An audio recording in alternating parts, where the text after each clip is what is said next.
ডাকসু তো আসলে অনেক দিন পর হচ্ছে, সাধারণত অনেক সময় বেশিরভাগ সময় দেখা যায় যে ডাকসু অনেক দিন পর পর হয়।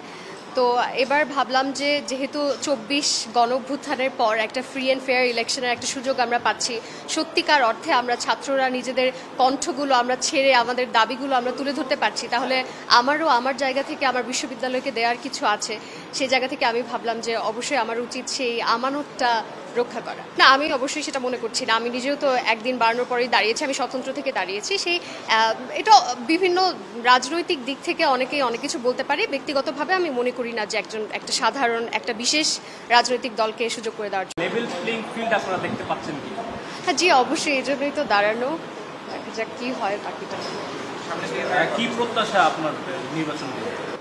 আমি আমার মনে হচ্ছে মানে আমার মন যেটা বলে এটাই বললাম আপনাকে। আর আশঙ্কা আমি এর জন্যই করতেছি, আপনি অবগত 2019 সালে যে ডাকসু নির্বাচন হয়েছিল, মানে সবাই বলে ফেয়ার আসলে তো বুকাস।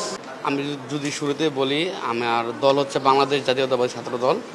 আর কোন পদ, এটা হচ্ছে আপনার হাজী মোহাম্মদ মোহাসিন হলের পাঠকক্ষ সম্পাদক হিসেবে দেওয়া হয়েছে। এখন আমি আশা করি আমাকে সেন্ট্রালে কোনো একটা পদ দিবে। এর কারণে আজকে আমি মনোনয়ন নিলাম এক্ষেত্রে একটা। নির্বাচনটা কিভাবে দেখছেন? হ্যাঁ, ইশতেহারটা আমি এখনো ঘোষণা করিনি, এর জন্য মানে করিনি, কারণ হচ্ছে আমি তো এখনো দ্বিধাদ্বন্দ্বে আছি।